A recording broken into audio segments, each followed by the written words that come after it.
Hey guys, we're back for another issue of Meteorology Lab, and look what happened during the afternoon. I accidentally got a window kind of interfering with the video capture, and then I had a wolf spider crawling around on the lens. I don't know if you can see him there.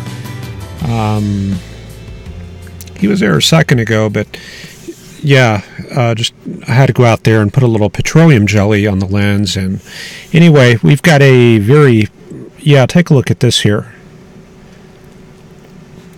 I mean, wow, that's just amazing, amazing sunset there. There we go. So that's what we're looking at outside right now, and I've got the webcam all hooked up, so we've got this going, and I think we're ready to head into the forecast. And I did something a little different. Yeah, you've seen some of the live streamers do this. I don't know, we can probably give this a shot and see what we think of this. Actually, I can't superimpose that on the other charts. If I switch over to that, yeah, that's going to go away. So I'm going to have to do a little bit more work here, but we're getting there. Speaking of time-lapse, I wanted to show you something from Justin Pulliam. This is in Lake Jackson, Texas, and I'll switch over to that real quick. Actually, I'm going to have to set that up. Give me just a second here.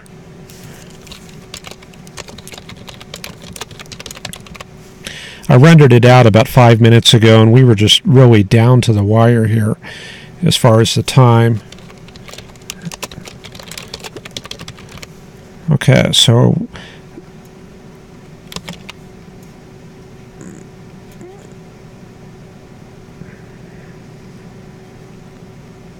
he got a pretty good shot of a developing cumulonimbus cloud.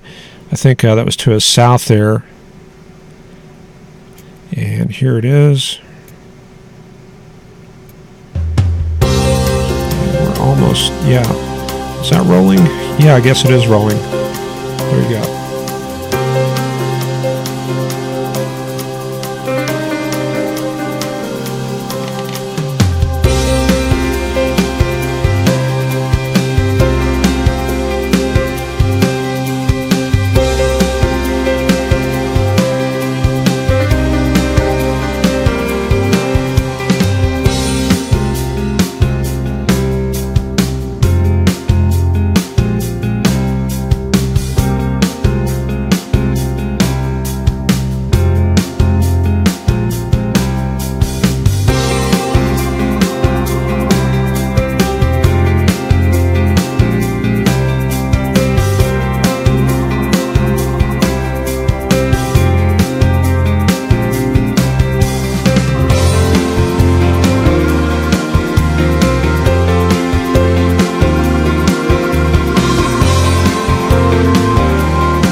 Some beautiful time lapse, and thanks to Justin for that.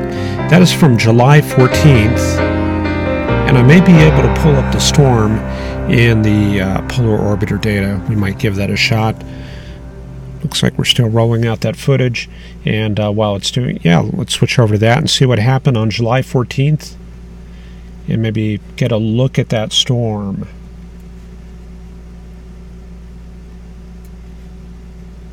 Okay. See, July 14th.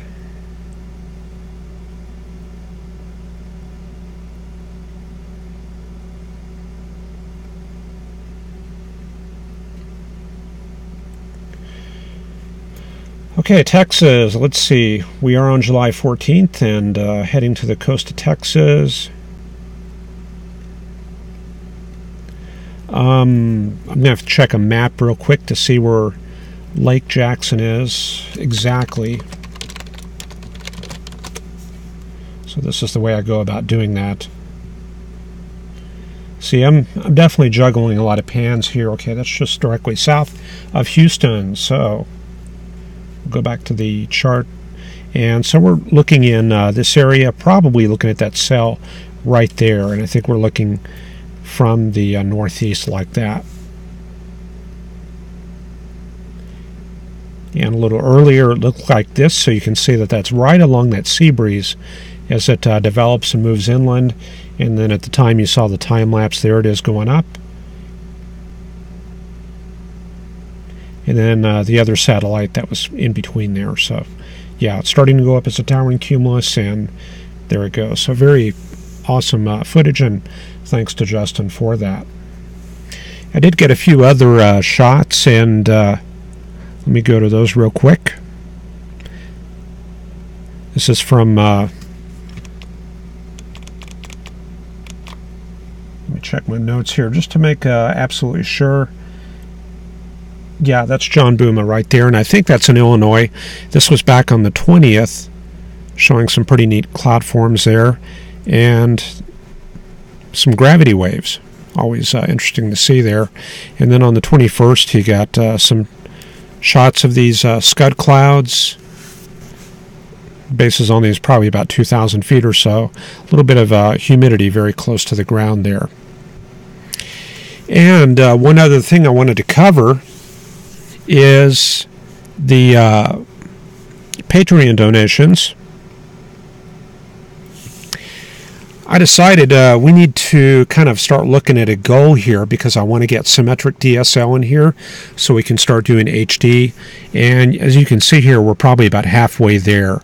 And I appreciate all of our donors. You can see that at the very beginning we had Ron Chalfant, John Huntington, Andrew Klopp, and Ryan Toomeys, Steve Witt, and Robert Vermillion donating early in the month, or during the first month in April.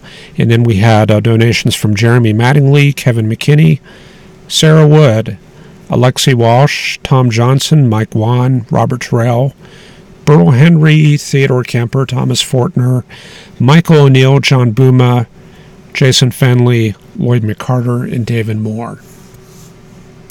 And I was going to kind of take my time with this originally and kind of think all of you personally, but I know that would kind of stretch things out. But I really appreciate each of your donations. And you can see that we have not had any donations, any new donations starting up during the past month at all. So we're kind of stuck here at about $260 a month. And to really get the symmetric DSO in here, we're going to need more than this. So I'm hoping that we can get some increased donations or some new Patreon donations. And everybody that can make this happen, I'm really going to be thankful for that, because that's really going to change the quality of this webcast. We're not going to be stuck at 480p and 24 frames a second like we have been. So we can really take this thing to the next level. I'm hoping we can do that. So if you can donate, please, let's try to make it to this new goal here, and I'll make sure you get properly thanked here. All right, on to the charts. Let's see what's going on. Well, we've got southerly flow once again, as we kind of expect this time of year. And you can see outflow boundaries all through Arkansas, North Texas. And I showed you that product yesterday called deformation and axes of dilatation. And that's one way you can kind of pick some of the boundaries out, and there they are. Gives you kind of a elliptical appearance right there in the hill country. Another one north of College Station up to Waco. So you can really pick these boundaries right out on this analysis. And this is a rapid refresh model here that we're looking at. So, wow, you can pick those right out. Stronger boundaries up in the Caprock area right there.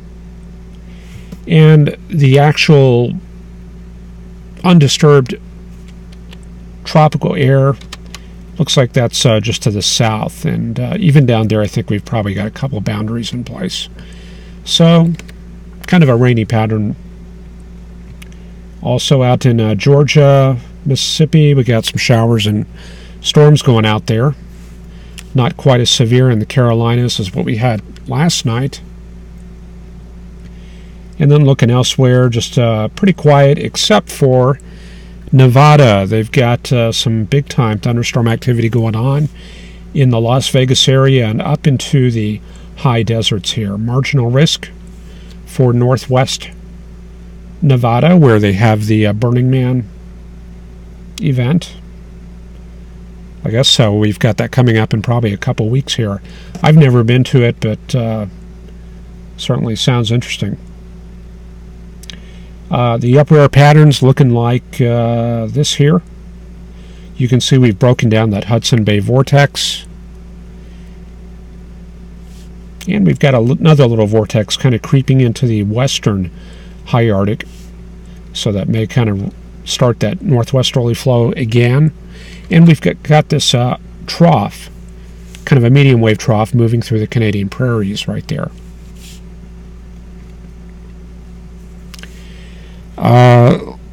Let me do something here real quick. Give me just a second. I'm going to try to merge in that that little mini shot. Yeah, there we go. See if we can get that going. I don't know if that's distracting or what, but we can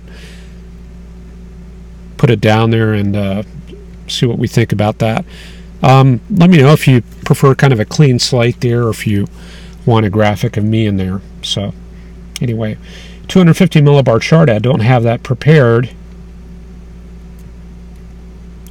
so we kind of have to use the raw product here, and we can see the jet stream kind of moving up from California up to the Dakotas area. Another jet max near Pennsylvania, and we can tell it's a jet max because the height lines, those get squashed together, indicating very strong flow right there in Pennsylvania. So a little bit of baroclinic action right there. And we've got the trough located right there, the upper ridge just downstream in the Canadian Maritimes. So if you remember that rule of thumb that we do over the winter, we place the jet stream. Okay, so that's pretty easy to find. And then from there we can get an estimate where the fronts are. So there's the cold and there's the warm front. So you're basically looking at about Boston, maybe Albany, New York for the baroclinic low. So even before we look at the surface charts, we have an idea where that low pressure area is. And then the cold front, that's going to be draped down through the eastern U.S. somewhere. Okay, so that's what we are going to be looking at. Similarly, there's a ridge right there over Manitoba. We've got a trough over western Montana into Idaho. Jet stream pretty much right there. So we can look for maybe did I just make up a word? Maybe. Okay.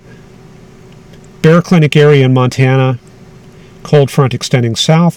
So those storms in Nevada may be baroclinic in nature to a certain extent.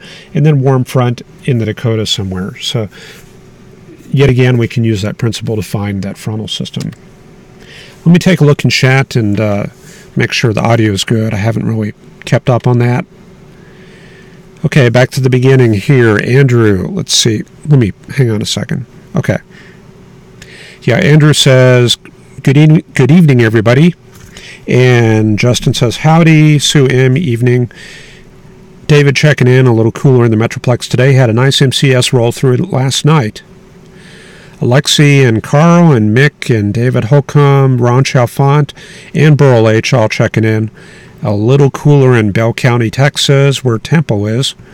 Some rain moved through, but hit the bubble around her house, so didn't get much there. Ryan Toomey's in Florida joining us, and Justin Pulliam complimenting the sunset. The camera I'm using for outside, let me bring that back up. That's basically just a $40 webcam. It's a Wands View, like a WD1 or something like that, and it's basically just wireless. It goes directly to the router. So that's sitting out there on a plank against a tree. I can kind of move it around and get these great shots of outside. Justin says the picture-in-picture looked good. A little cooler in South Florida where Ryan is. Sue M hates to have to shut down YouTube to reopen to see a webcast. Nice evening where Justin is, and Carl Berghoff had issues with his new DSL washing out the sky. Monsoon moisture where Ron is. Lightning and rain in the Big Bear area. And Big Bear, that's a little bit northeast of LA. Those are the mountains just right up to the north of the valley there. And maybe I'll pull that up too while we're talking about that.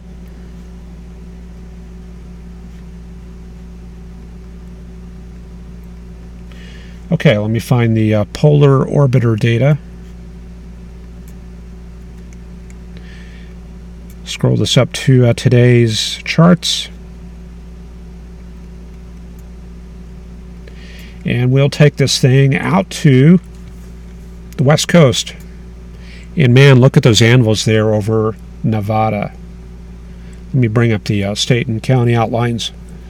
And I worked in Nevada on the test range, not too far from Area 51 there. I worked at Tonopah Test Range, which was a little bit uprange from where that is. So that's pretty much where I worked. And I don't remember ever seeing anvils like this when I worked there. This is a very dynamic pattern. And let me take a look and see exactly where these anvils are. Man, these are some very impressive storms. Las Vegas located right here. Mercury, Nevada test site located right here. Area 51, that's going to be, I'm a little bit lost. I think it's somewhere in this area, and then uprange up in this area. So big storms there on the Nevada range there, Nelos range, and other storms around the Reno area, down through the Sierra Nevadas and down to Big Bear there where Ron is. And looks like a lot of cold air advection off the Pacific coast there. Lots of stratoQ offshore there, so probably bringing some pretty good cold air southward. Let me see what this looked like earlier. This is when convection first got going, and checking out those towers. I'm trying to get my bearings here.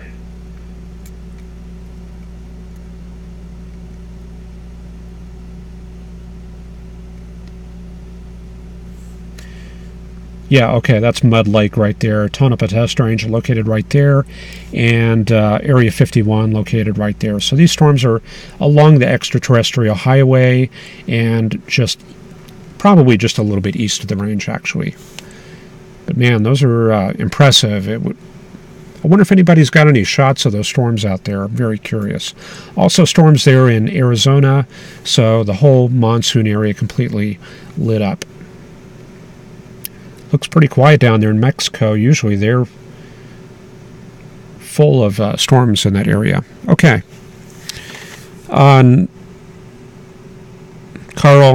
Justin talking about the exposure on the camera. Justin says he has a Canon Vixia HFR 600. And I have a 500. That's what I was using earlier, like last year. Little handheld camera. I think it's still in the bag. Okay, Kevin McKinney says, one day closer to fall. Justin sent me a Google Maps screenshot, and yeah, I saw that come through. Quiet day in Houston. And I see your message there, Alexi. Eddie W. saying hello. Sue M. is also here. Oh, excellent. Sue M. says I'm there via PayPal. That's great news. I appreciate it. 3 Pistol 7. That's a new name. Welcome to the webcast.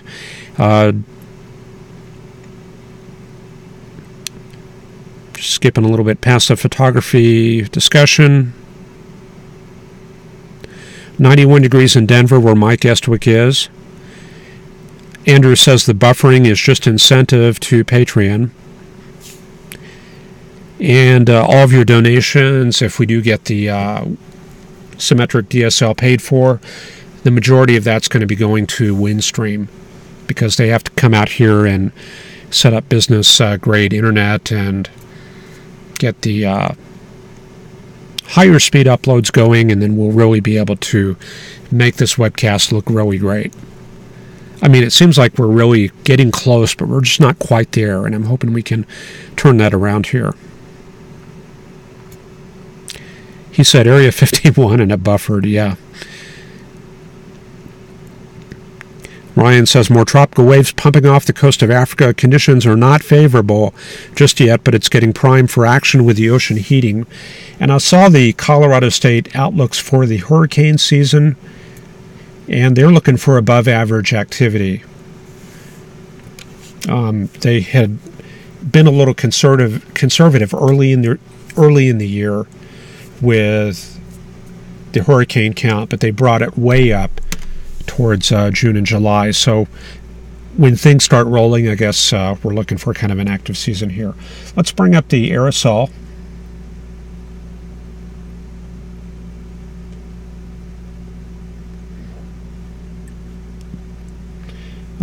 Dust is kind of interesting, but also, as Justin mentioned, that does have an effect on the development of these easterly waves and these tropical storms. And we got quite a bit of dust coming off the coast right now. Elsewhere, not much going on. And then we've got that dust out in the Gulf of Mexico. We saw that in this area earlier yesterday, and now that's starting to push up onto the coast of Louisiana and into Houston. So we're going to see things become a little bit hazier over the next couple days here in Texas. And what that's going to do to the precip, I'm not really too sure. I don't think it's going to be anything major. Okay.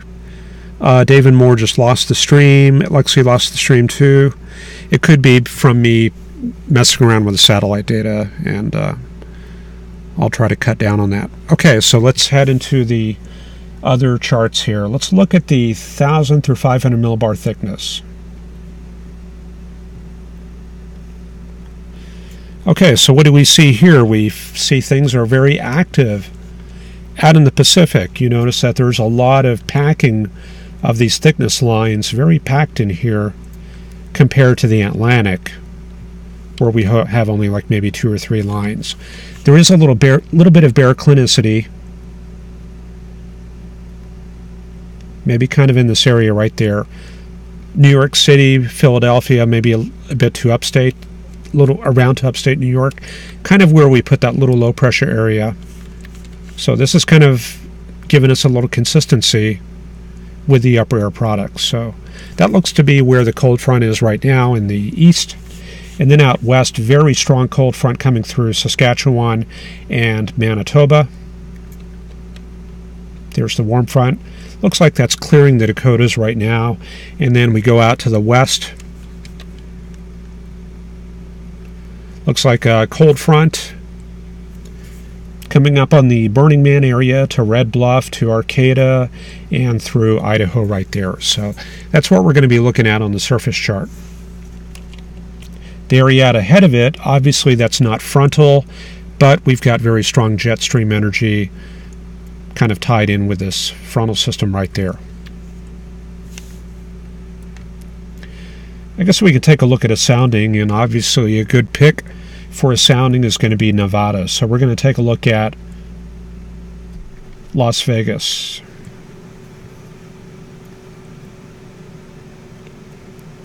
Okay, so what do we see here? Steep lapse rates, and we got to keep in mind that this is this morning. This is 12Z. So starting out at the beginning of the day, surface temperature is 84. It's pretty hot.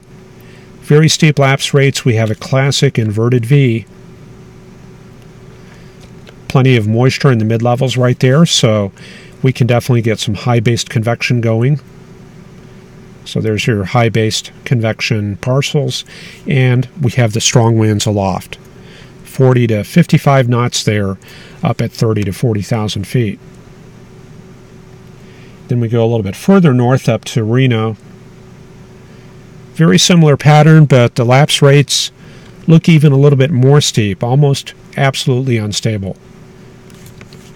And that's very close to what we see on the Great Plains when we have supercell type storms, loaded gun, that kind of thing. Those are very, very steep lapse rates.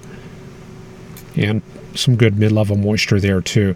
This is moisture that's cleared the Sierra Nevada right there, and it's available for development. So we can get some high-based storms going in that. And then the downdraft falls pretty much right down the wet bulb line like that, and that's a lot colder than the surrounding air. So we get very intense outflow winds and very gusty conditions. And let me see if I can pull up some radar here. Here's Texas, looking pretty quiet.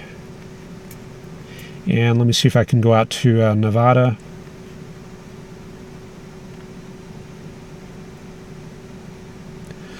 I really wish there was a site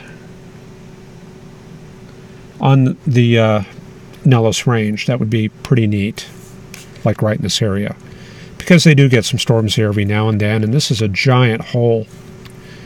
And when I worked there, we had a radar on Mount Charleston that we dialed into as an FAA radar, so that gave us a little bit of coverage of the Nellis Range, but I don't know if that radar is still up or not. So we're pretty much dependent on the radar south of Las Vegas, and I'm pretty sure maybe the guys in Area 51 and Tonopah, they're probably relying on this radar also. So storms around Ely, and you can see the anvils trailing off to the north. And let's look at storm tops. About 45,000 feet. Those are some very tall storms for that part of the country. And let's look at velocities.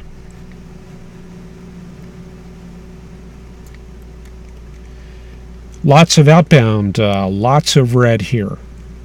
So if we want to really look at storm motion and look at what's going on in the cloud, we have to subtract out that motion. So we're going to set a storm motion vector, maybe 220 at 40. They're going to be kind of high-based. Okay, so let's check that out. I'm seeing about 48 knots out. Hang on, something's a little bit screwy. Let me... Oh, okay. Would help to add a 0 in there after the azimuth. Okay, so let's put that in there. Okay, that looks better. But it's too green, so what we need to do is just kind of lower this a bit. So I kind of like playing around with this and getting it to where there's a little bit of red and a little bit of green. So maybe 22 knots is good. Okay, so there we go. So I'm not really seeing any storm circulation in these storms here in Utah.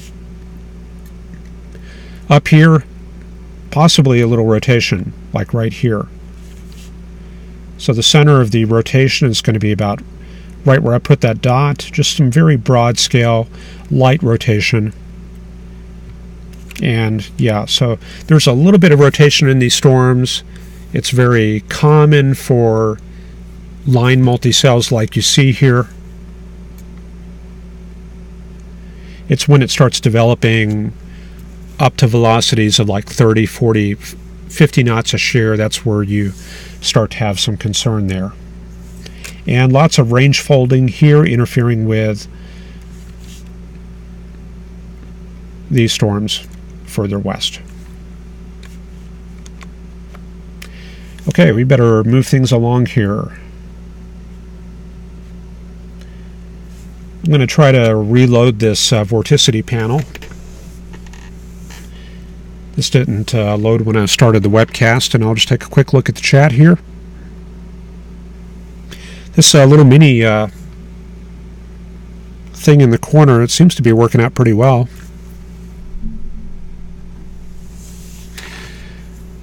Okay, buffering a lot tonight, and that may be because I'm loading up a bunch of stuff. My CPU is only at 6%, so I don't think that's it. It's probably me loading all the products.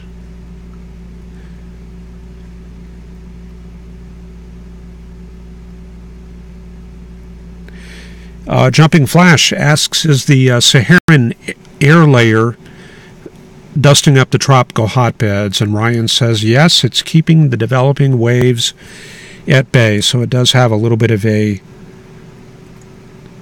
dampening effect on that kind of development. Ryan says it acts as a barrier, robbing the upper air moisture.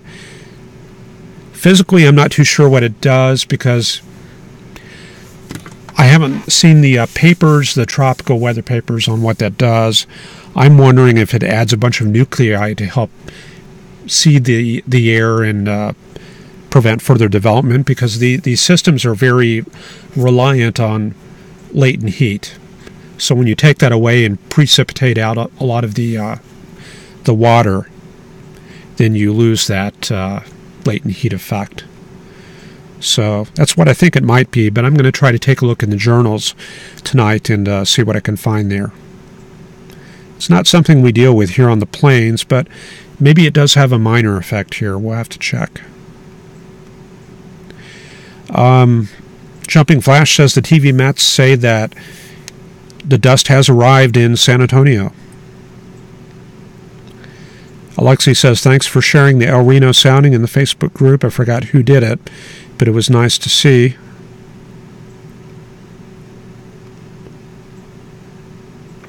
And yes, I do have an analysis of El Reno. Check on my channel around July of 2015. I did a special feature up in Rowlett with Glenn Robinson, and it's about an hour long. It's a kind of a look back on the El Reno storm, and it's well worth checking out. So just search for my channel to find that. And I'll probably do more here in the next couple months as I get things kind of caught up, and I've been really working hard to get things caught up here. Skip Talbot and Pecos Hank have a great analysis and video of El Reno. So yeah, that's another one to check out. Thanks to Andrew Hotchkiss for that. Skip has a great analysis of El Reno and chasing, and Tim's is good too. And great video with you and Glenn. Okay, excellent. All right, let's move things on to the forecast.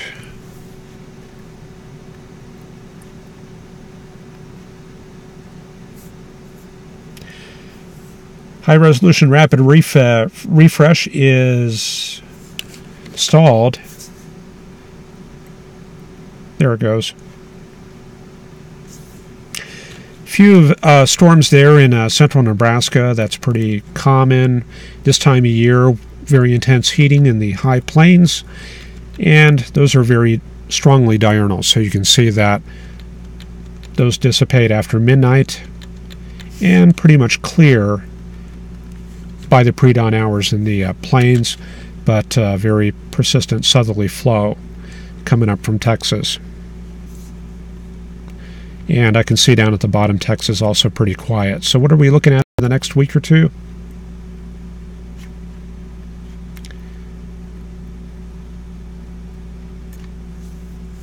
Okay, so there's the current chart.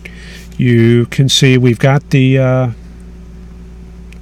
West Coast system, and then the East Coast system all the way from Manitoba down to Montana, and then back into Oregon right there.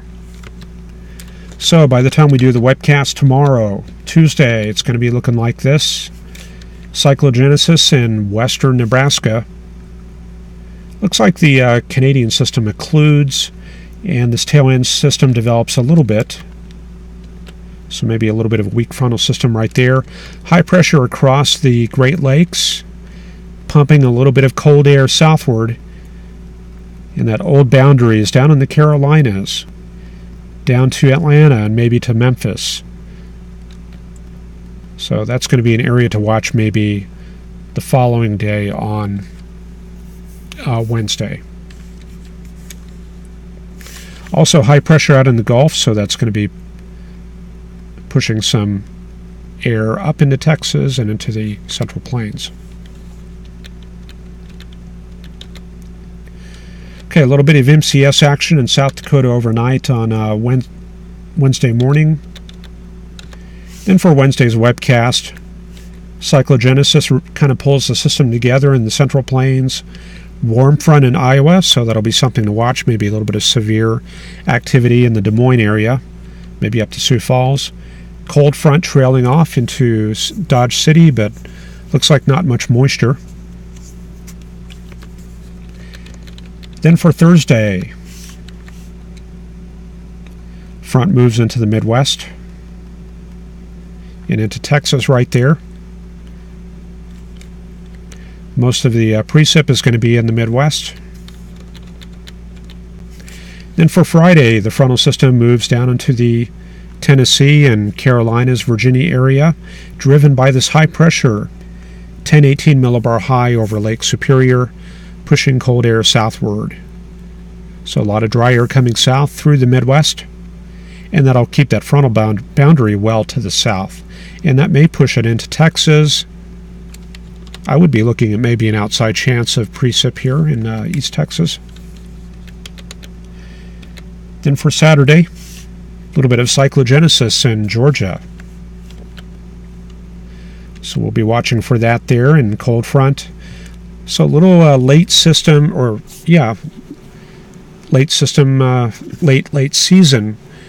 cold front there in Georgia and Alabama.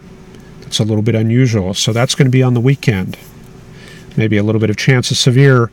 You always have to keep an eye on those warm fronts. So we'll watch South Carolina once again. And a pretty good hurricane just off the bottom of the chart. Yeah, you see that there.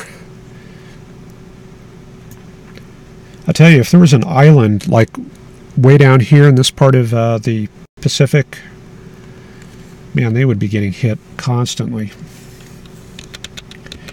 Okay, after the weekend, let's see, going into next week, just very quickly, we've got the Hudson Bay vortex. Looks like active once again, kicking another high southward, reinforcing that front in Texas and the south. So probably chances for rain maybe a little elevated in the south. And towards midweek, high pressure just covering the eastern U.S. And remember, there is a frontal boundary down in the southern U.S. somewhere in this area. So that'll keep the precip chances up in that area during the first week of August. And then the 4th, 5th, and 6th of August, looks like frontal boundaries just kind of stacked up there in the south. Precip chances up along and north of that front.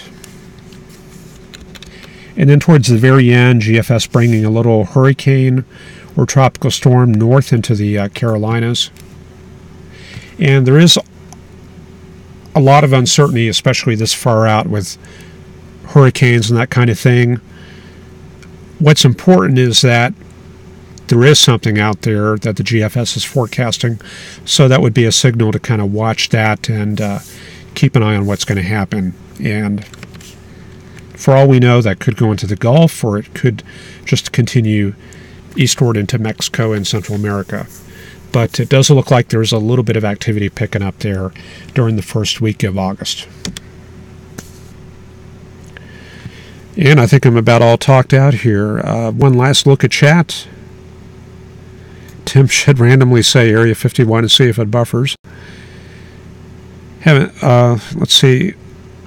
Sorry, guilty of watching some bad movies. David Moore. Yeah, I've watched some sci-fi movies there myself. Dave says there were great movies. Sue M says maybe his mini picture is taking too much bandwidth. Are you guys seeing buffering? Let me know. Let me try to remove the picture and see what happens.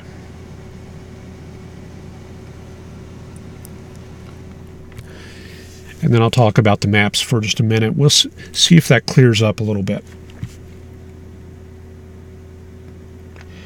And I think the next thing I would talk about, if I had to keep going, I would talk about the continental upper air scale of what's going on. Okay, there's going to be a little bit of buffering right now because I'm loading some charts, but let me load up the 200 millibar analysis. Well, there's no 300, I guess, or 200. I have to do 300 here.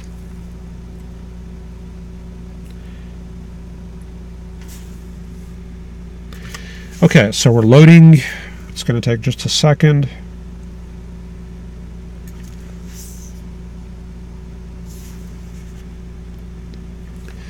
But we can start looking at the charts here. Obviously, the polar front jet still way up to the north this time of year, and we can see the other segment right there in the northeast U.S. High pressure, high heights over the desert southwest over New Mexico, and then over the next week, I'm looking at that 978 line. I'm looking at the position and the shape of that 978 line. So what happens between now and the weekend?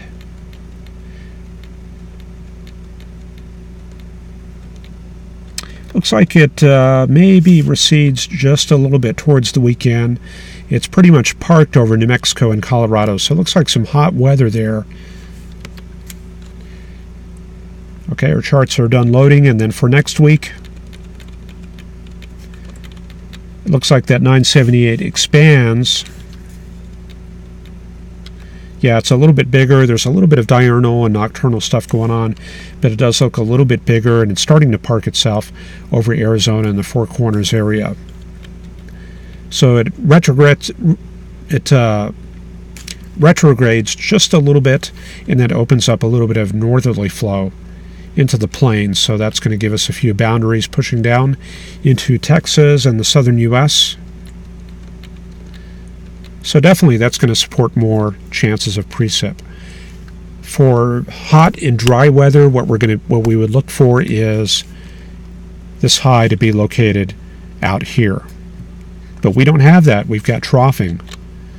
So it's going to be kind of a cloudy and above average precip pattern here for the next week or two.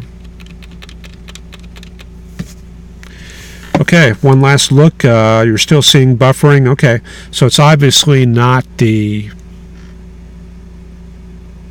mini picture. So I don't know, maybe I've got like something updating on one of my devices. I'll take a look and see if I can clear that up for tomorrow and make sure we don't have that problem. Okay, so that's about all I got for this evening. I appreciate you all watching the webcast, and feel free to send any videos or pictures, and I'll try to get those on. All right, thanks, and we'll see you all tomorrow.